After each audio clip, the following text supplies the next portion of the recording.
हे आम्ही जनस्वराज्य शक्ती आणि भारतीय जनता पक्ष आम्ही राज्याच्या राजकारणात एकत्र काम करतोय आणि आज भारतीय जनता पक्ष आणि आम्ही दोघांनी मिळून आमचे विचाराचे ठराव एकत्र दाखल करायचं नियोजन त्या ठिकाणी केलं होतं. त्याप्रमाणे आमच्या अगोदर आता भारतीय जनता पक्षाचे ठराव दाखल झाले असतील आणि मी आत्ता माझ्याबरोबर जवळजवळ 545 ठराव त्या ठिकाणी घेऊन आलेलो आहे आणि आमची एकत्र संख्या मला वाटते 2000च्या दरम्यान त्या ठिकाणी जाईल.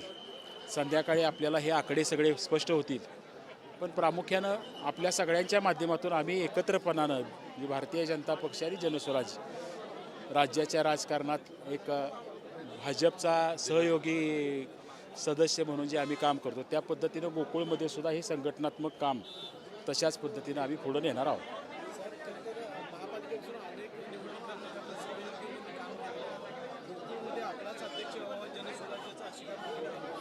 हे आता प्रामुख्यानं ज्या चर्चा झाल्यात ना त्यात जसं जिल्हा परिषदेमध्ये निर्णय झाला की महायुतीतल्या प्रत्येक घटक पक्षाला अध्यक्षपदाची संधी द्यावी असा जसा निर्णय झाला तर पहिल्यांदा राष्ट्रवादीला दिलं, पुढच्या वर्षी भारतीय जनता पक्षाचा होईल, कदाचित शेवटच्या वर्षी आमचा जनस्वराज्याचा अध्यक्ष होईल. तसंच आता गोकुळचं ज्या वेळेला पॅनलची अंतिम बांधणी होईल त्यावेळेला चेअरमन पदाबाबतचा सुद्धा निर्णय तशा पद्धतीनं होईल.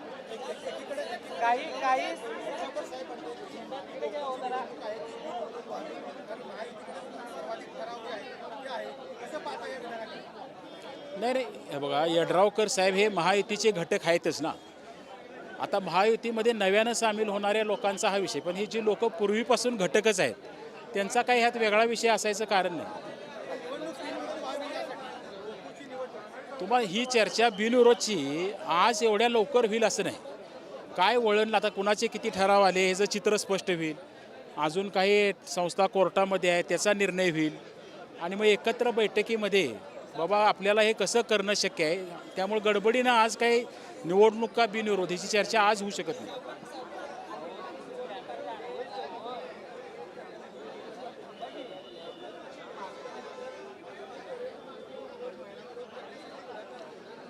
नाही, माझी भूमिका काय असते म्हणजे मी जसं मागं एकदा जाहीर केलं होतं महापालिकेच्या राजकारणाच्या बाबतीत, म्हणजे एका मर्यादेच्या बाहेर हॉर्स ट्रेडिंग होणं हे लोकशाहीला घातक असतं. त्यावेळेला जर बाबा आपण सार्वत्रिक एकमत जर करू शकलो, पण हे ज्या वेळेला जिल्ह्यांच्या निवडणुका असतात, आता हे सगळ्या जिल्ह्यातल्या प्रत्येक तालुका प्रत्येक गाव ह्यात सभासद आहे किंवा घटक ह्यात सहभाग आहे, या सगळ्यांचं एकमत करणं एवढं सोपं आहे असं नाही.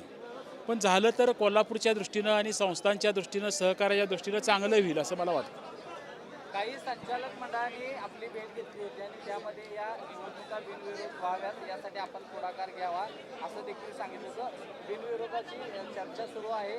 मी तुम्हाला काय सांगितलं, माझी भूमिका या विषयाला कायमपणे म्हणजे गोकुळ असं नाही, जसं विधान परिषदमध्ये मी काही भूमिका मांडायचा प्रयत्न केला होता आणि त्याला यश आलं होतं, तसं माझी भूमिका वेगळ्या कारणासाठी त्या दिशेनं आहे. म्हणून मला काही लोक भेटायला येतात, भावना व्यक्त करतात, पण कायम मला सगळ्यांच्या भावना जपता येतील किंवा सर्वांचं एकमत करता येईल हे आज सांगू शकत नाही.